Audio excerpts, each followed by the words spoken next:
بسم اللہ الرحمن الرحیم۔ السلام علیکم ورحمۃ اللہ وبرکاتہ۔ عزیز طلباء، اللہ کی ذات سے امید ہے آپ سب خیر و عافیت سے ہوں گے۔ اسلامیات سلسلہ نمبر 6 جماعت ششم کے لیے ہم نے گزشتہ ہفتے میں نبی کریم صلی اللہ علیہ وسلم، ابو طالب اور مشرکین مکہ، ان کے درمیان جو باتیں ہوئیں یہ پڑھی تھی۔ یعنی مشرکین نے ابو طالب کے پاس آ کر یہ مطالبہ کیا کہ آپ اپنے بھتیجے محمد صلی اللہ علیہ وسلم کو دین کی دعوت سے روکو۔ 2 مرتبہ آئے تھے۔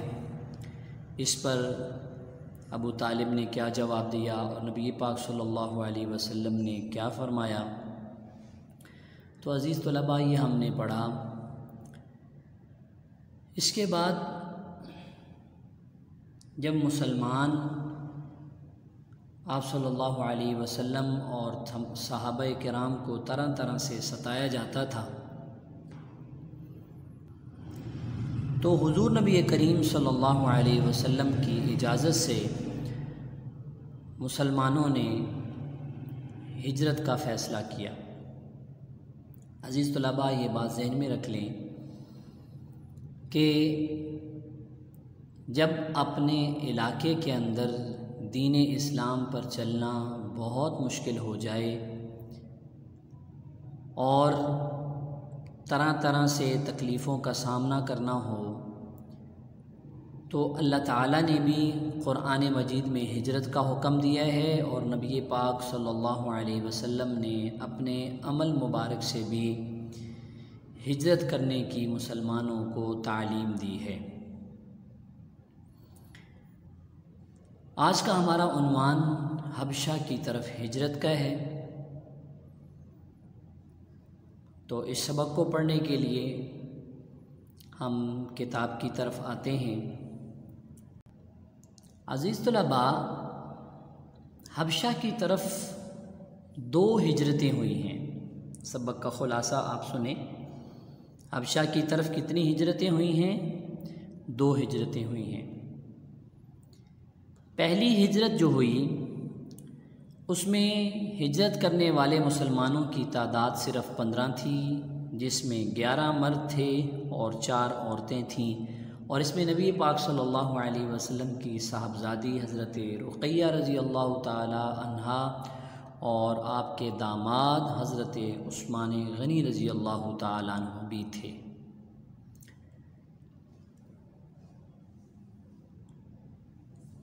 اور یہ ہجرت کب ہوئی؟ یہ ہجرت ہوئی رجب کے مہینے میں سن 5 نبوی میں، یعنی آپ صلی اللہ علیہ وسلم کی نبوت کا 5واں سال تھا۔ اور پھر دوسری ہجرت جب ہوئی تو اس میں مردوں کی تعداد 83 تھی، عورتوں کی تعداد 18 تھی، یعنی کل 101 لوگ تھے ہجرت کرنے والے۔ اس قافلے میں آپ صلی اللہ علیہ وسلم کے چچا زاد بھائی حضرت علی رضی اللہ تعالیٰ عنہ کے بھائی حضرت جعفر طیار رضی اللہ تعالیٰ عنہ بھی تھے۔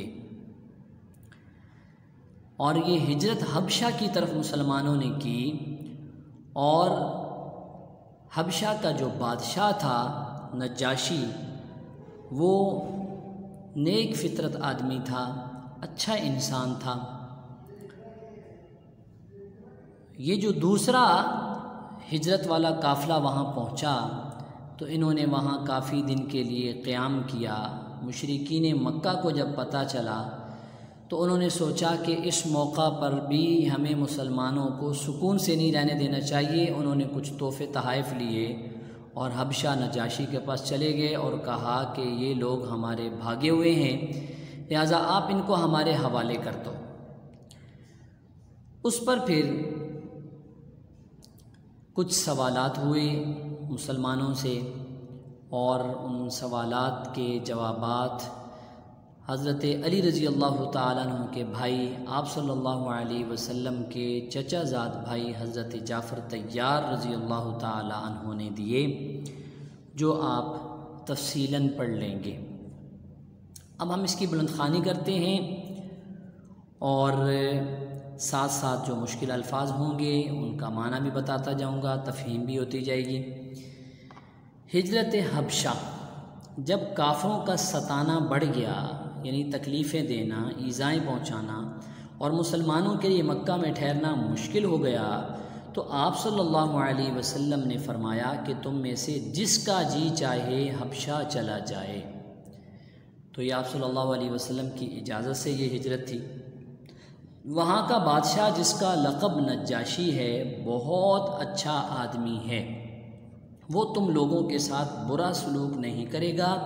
چنانچہ ماہ رجب 5 نبوی میں 15 مسلمان، جن میں سے 11 مرد اور 4 عورتیں شامل تھیں، روانہ ہوئے۔ اس قافلہ میں آپ صلی اللہ علیہ وسلم کی صاحبزادی یعنی آپ کی بیٹی حضرت رقیہ رضی اللہ تعالی عنہا اور ان کے شوہر حضرت عثمان غنی رضی اللہ تعالی عنہ بھی تھے۔ دین اور ایمان کو بچانے کی خاطر ایک جگہ سے دوسری جگہ جانا ہجرت کہلاتا ہے۔ عزیز طلباء، جب عملی کتاب میں آپ نے کام کرنا ہوگا تو اس میں یہ سوال آئے گا ہجرت کسے کہتے ہیں، تو یہاں ہجرت کی تعریف آ گئی، دین اور ایمان کو بچانے کی خاطر ایک جگہ سے دوسری جگہ جانا ہجرت کہلاتا ہے۔ اور یہ اسلام میں سب سے پہلی ہجرت تھی، حبشہ کی طرف جو ہجرت تھی یہ اسلام میں سب سے پہلی ہجرت۔ سن 5 نبوی کا مطلب یہ ہے کہ حضرت صلی اللہ علیہ وسلم کو نبوت ملنے کے بعد کا 5واں سال، آپ کی نبوت کے بعد کا 5واں سال۔ اس کے بعد دوسرا قافلہ بھی جو 83 مسلمانوں اور 18 عورتوں پر مشتمل تھا، روانہ ہوا۔ اس قافلہ میں حضور اکرم صلی اللہ علیہ وسلم کے چچا زاد بھائی یعنی چچا کے بیٹے اور حضرت علی رضی اللہ تعالیٰ عنہ کے سگے بھائی، حقیقی بھائی حضرت جعفر طیار رضی اللہ تعالیٰ عنہ بھی تھے۔ یہ قافلہ وہاں اطمینان سے رہنے لگا تو مکہ کے کافروں سے رہا نہ گیا اور بہت سے ہدیے، تحفے اور سوغات یعنی اپنے علاقے کی جو مشہور معروف چیزیں ہوتی ہیں، سوغات لے کر وہاں کے بادشاہ نجاشی کے پاس حاضر ہو کر عرض کی، اے بادشاہ، یہ لوگ ہمارے مجرم ہیں، ان کو ہمارے حوالے کر دیجئے۔ نجاشی چونکہ عیسائی تھا، اس لیے اس کو طیش دلانے اور مسلمانوں سے بیزار کرنے، یعنی مسلمانوں سے بیزار کرنے کا مطلب یہ ہے مسلمانوں سے ناراض کرنے اور نفرت دلانے کے لیے یہ کہا کہ یہ لوگ آپ کے مذہب یعنی عیسائیت کو برا کہتے ہیں اور آپ کے نبی یعنی حضرت عیسیٰ علیہ السلام کو گالی دیتے ہیں۔ نعوذ باللہ۔ یاد رکھیے، ہم مسلمان نبی پاک صلی اللہ علیہ وسلم کے امتی ہیں، لیکن تمام مسلمان جیسے حضور نبی کریم صلی اللہ علیہ وسلم پر ایمان لاتے ہیں، اسی طرح آپ سے پہلے تمام انبیاء پر بھی ایمان لاتے ہیں اور ان کو بھی اچھا سمجھتے ہیں اور اللہ کی طرف سے بھیجا ہوا نبی اور رسول سمجھتے ہیں۔ کوئی مسلمان کسی نبی کو بھی برا بھلا نہیں کہہ سکتا۔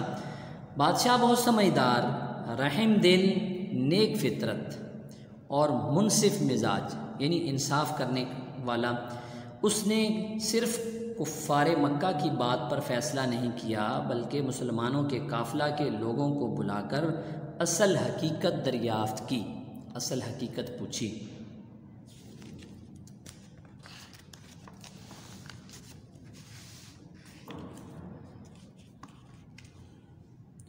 حضرت جعفر رضی اللہ تعالیٰ عنہ کی نجاشی کے دربار میں تقریر۔ جب مسلمان نجاشی کے دربار میں پہنچے تو اس کو وہاں کے رواج کے مطابق وہاں کے طریقے کے مطابق سجدہ کرنے کی بجائے صرف سلام کیا، جو درباریوں کو بہت ناگوار گزرا، برا لگا۔ اس موقع پر نجاشی اور حضرت جعفر رضی اللہ تعالیٰ کے درمیان کچھ اس طرح مکالمہ ہوا، مکالمہ یعنی بات چیت۔ نجاشی نے کہا، تم لوگوں نے دربار کے دستور کے مطابق، ضابطہ قانون دستور کے مطابق سجدہ کیوں نہیں کیا؟ نجاشی نے سوال کیا۔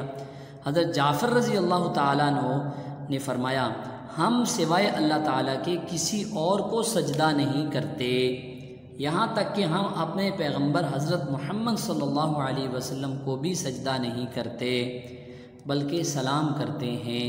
یہ جواب دیا حضرت جعفر رضی اللہ تعالیٰ عنہ نے۔ نجاشی، عیسائیت اور بت پرستی کے علاوہ کون سا دین ہے جو تم نے اختیار کیا؟ دوسرا سوال یہ کیا کہ عیسائیت پر بھی تم نہیں ہو اور بت پرستی پر بھی نہیں ہو، تو پھر کون سا ایسا دین ہے جو آپ نے اختیار کیا ہے؟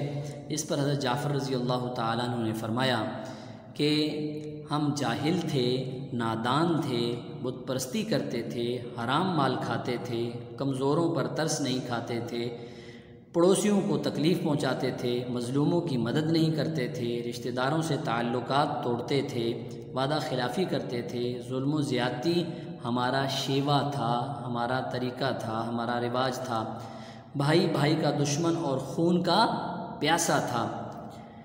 ہم اسی برے حال میں تھے کہ اللہ تعالیٰ نے ہم پر عنایت کی، مہربانی فرمائی اور ہم میں ایک نبی پیدا ہوا جس کی شرافت، امانت اور سچائی سے ہم لوگ واقف تھے، جانتے تھے۔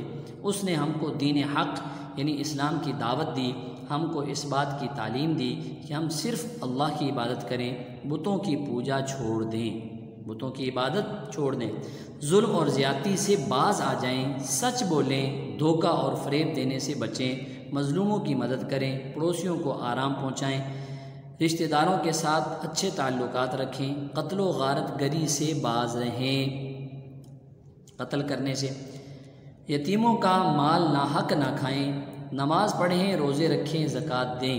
ہم نے ان باتوں کو حق اور صحیح سمجھ کر قبول کر لیا اور سچے دل سے ان پر ایمان لے آئے، ان کو اللہ کا رسول تسلیم کر لیا۔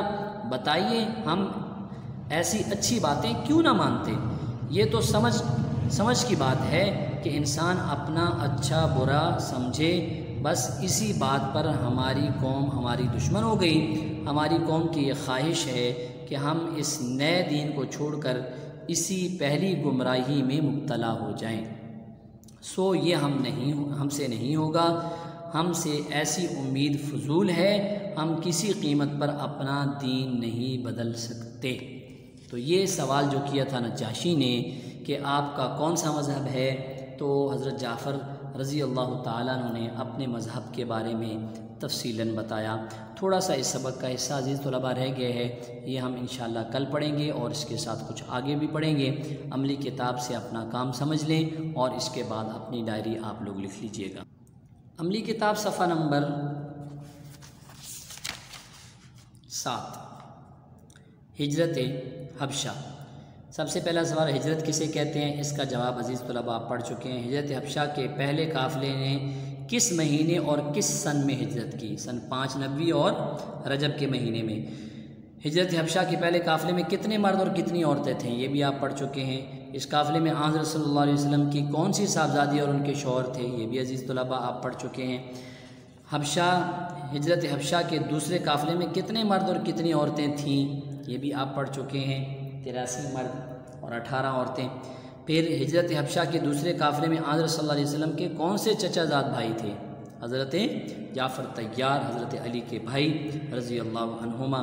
سوال نمبر 6 کیا ہے کہ جب نجاشی نے مسلمانوں سے بادشاہ کو سجدہ نہ کرنے کی وجہ پوچھی تو حضرت جعفر رضی اللہ تعالیٰ نے اس کا کیا جواب دیا؟ تحریر کریں اور اس کو زبانی یاد کریں۔ کیا جواب دیا تھا کہ ہم اللہ کے علاوہ کسی کو سجدہ نہیں کرتے، یہاں تک کہ ہم اپنے نبی حضرت محمد صلی اللہ علیہ وسلم کو بھی سجدہ نہیں کرتے بلکہ ان کو بھی سلام کرتے ہیں۔ عزیز طلباء، یہ جواب آپ نے لکھنے بھی ہے، یاد بھی کرنا ہے۔ سوال نمبر 7 ہے، حضرت جعفر رضی اللہ تعالیٰ نے اپنی تقریر میں اسلام سے پہلے کے حالات اور اسلام لانے کے بعد کے حالات کا جو موازنہ کیا، اس کو نیچے دی گئی مثال کی طرح آمنے سامنے تحریر کریں۔ 2 مثالیں دی گئی ہیں، آگے آپ خود کریں گے۔ نمبر 1 مثال ہے، بت پرستی کرتے تھے پہلے، یعنی کچھ باتیں ایسی بتائیں کہ ہم یہ پہلے کرتے تھے لیکن آپ صلی اللہ علیہ وسلم پر ایمان لانے کے بعد، آپ کو سچا رسول اور نبی ماننے کے بعد پھر ہم نے یہ کرنا شروع کر دیا۔ پہلے بت پرستی کرتے تھے، اب کیا کرتے ہیں؟ صرف ایک اللہ کی عبادت کرتے ہیں۔ پہلے پڑوسیوں کو تکلیفیں پہنچاتے تھے، اب پڑوسیوں کو آرام پہنچاتے ہیں۔ تو اس طرح سے آپ نے یہ 10 باتیں جو حضرت جعفر رضی اللہ تعالیٰ عنہ کی تقریر میں ہیں یہ آپ نے لکھنی ہیں، اور آپ نے عزیز طلباء اس کو یاد بھی کرنا ہے۔ اس صفحے پر سوال نمبر 8 ہے، یہ ہم انشاءاللہ کل کے کام کے اندر کریں گے۔ اپنی ڈائری آپ نوٹ کر لیں، یہ آپ کی ڈائری ہے، عملی کتاب صفحہ نمبر 7 8 پر کام کریں اور یاد کریں جو کام آپ کو سمجھایا گیا ہے۔ اللہ آپ کا حامی و ناصر ہو۔ السلام علیکم ورحمۃ اللہ وبرکاتہ۔